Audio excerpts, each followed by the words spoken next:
Lately, I've been so busy reviewing great games like Killer Frequency, Bat Boy, and Soundodger 2 that I somehow completely missed out on a pair of good-looking shoot-'em-ups that were both published by EastAsiaSoft. I'm talking about two games in particular, Hyper-5 from Hyper Productions and Laserpitium from the Reeteam, two first-time developers trying to make their mark in the competitive shoot-'em-up space. Are either of these games worth buying? Well, that's what I want to find out when I review Hyper-5 and Laserpitium.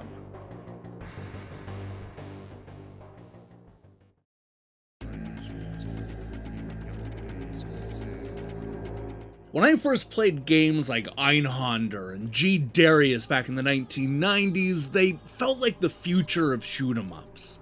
After all, the genre had grown stale and predictable by the end of the 16-bit era, so it was cool to see consoles like the PlayStation and Saturn shake things up with polygonal action games that took players on the type of roller coaster ride that had previously not been possible because of the outdated hardware. I was reminded just how much I loved that roller coaster ride while playing the new game Hyper-5, a throwback shoot-'em-up that mimics a lot of what those 32-bit games were doing all those years ago. It's a game that lives up to the potential left by those Square and Taito greats, all while giving us an exciting action experience that looks great on a 4K television. Of all the shooters that I played recently, Hyper-5 is by far the most cinematic. This is a gorgeous new game that puts us in the cockpit of a scout ship that's been drawn into a terrifying battle after responding to a distress beacon. With little known about the enemy, it's up to us to not only survive the brutal onslaught, but also take the battle to them, ending this war once and for all. Through 5 stunning stages, we're going to take on the challenge and uncover the mysteries of this sudden invasion. Hyper-5 comes to us from the appropriately named Hyper Productions, a first-time developer who attacks the genre with a surprising amount of confidence. While we've seen these types of levels and locations before, the game goes that extra distance to hook us up with an engaging story, great-looking cinemas, and stunning backgrounds that are constantly changing over the course of the level. It's still derivative and never fully feels like it etches out its own personality, but this is a damn good debut release. One of the best things about this game is how customizable the Hyper-5 is. This is the kind of game that wants you to play and then replay the stages multiple times, both grinding and completing missions in order to unlock upgrade points. It's here where you'll be able to boost your defense, add more firepower, change the secondary weapon that you're shooting, and much, much more. This will not only make the later levels a lot easier, but it will also change how you play the earlier parts of the game. Let me tell you, I had so much fun upgrading my little scouting ship and then overpowering everybody else in the first stage, which in turn allowed me to complete even more missions and earn those valuable upgrade points. The game is also really good about slowly doling out bonus equipment and abilities as you complete each stage. For example, you'll quickly earn a couple of drones that'll offer additional firepower. There's also a charge beam that you'll unlock after you defeat one of the tougher bosses. And like everything else in the game, you can upgrade and customize the equipment and abilities that you earn, giving you a lot of incentive to go back and earn as many upgrade points as possible. This system also helps keep this game from becoming needlessly frustrating. While it's true that the final 2 stages are incredibly tough, I never felt that they were out of reach. Even at my most hopeless, I knew that I was earning upgrade points that would make the next attempt that much easier. Hyper-5 is a tough game, but it's also fair. This isn't on the same level of difficulty as the most notorious bullet hell shooters, and I actually think that the upgrade system will help a lot of new players get into the shoot-'em-up genre. That said, I was disappointed that Hyper-5 was only 5 stages long. Don't get me wrong, the roller coaster ride that we get is fun, exciting, and thoroughly satisfying. But it would have been nice to have, a couple of more stages. I also wish the game was a little bit more polished than it actually is.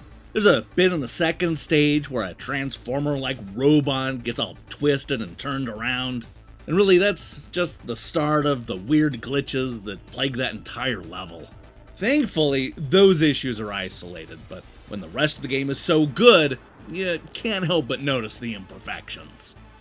While a bit on the short side, Hyper-5 offers hours of gameplay and the type of production value that you rarely see in this type of shoot-'em-up. It's even more impressive when you know that it comes from a first-time developer, giving me a lot of hope for the future of action games. With its cinematic look, incredible graphics, and addictive upgrade system, Hyper-5 is the type of shooter that just about anybody can get into.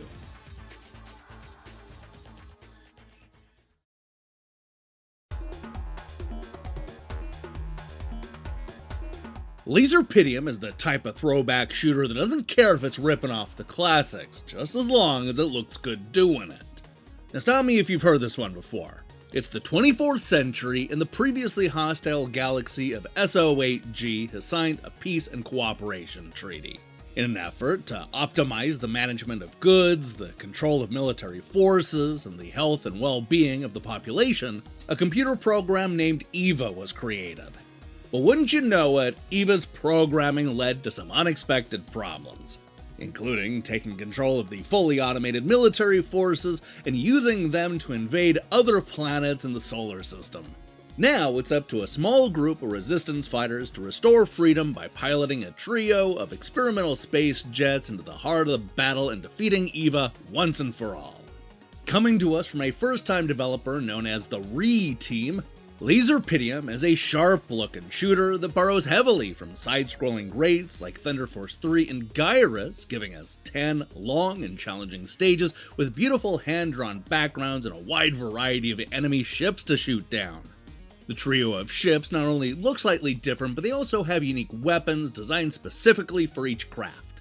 The Horizon, for example, allows the player to shoot both forwards and backwards. The second Fox has a cool spread shot, and the Proto 26 uses a crazy lightning attack that hones in on the enemies. All of these weapons can be upgraded by picking up the glowing red orbs, though don't expect to pick up a bunch of extra weapons and items because, well, there aren't any. What you see is what you get. One thing that I like about this game is how it handles the story mode. We're given 2 different ways to play through the stages. One of them will let you choose the 5 stages you want to play and in what order, while the other one will let you choose between 2 stages after you defeat each boss. No matter which way you choose to play the game, you're going to be impressed with the rich, detailed 2D graphics. There's a nice mix of bright and vibrant stages, as well as those that are dark and gloomy. These levels are also surprisingly long, showing us more than just repeated patterns as we fly through the different caves and skim the surface of the planets. Each level ends with a cool and challenging boss fight that feels like it was plucked straight out of some of my favorite 16-bit shooters. Unfortunately, this is a game that's undermined by its simplicity. Without any power-ups, we're basically stuck with 3 standard weapons. I also found that the large size of the ship meant that it was easy for the enemy to rush in from off-screen and then immediately blow up my fighter craft. There are also a lot of levels that will expect you to memorize the obstacles. A good example of this is a standard cave level that'll drop a bunch of rocks that block the path. I found that I kept getting stuck because I wasn't able to anticipate where and when they would drop. I'd also add that Laserpitium is not especially original, and the best bits feel like they were plucked straight out of better shooters. Still, as a debut release from a new company, you could do a whole lot worse. The levels are fun to play, and the graphics and boss fights will keep you invested. Now that the Reeteam has proven that they can make a good game, I think it's time for them to show us their original and innovative side.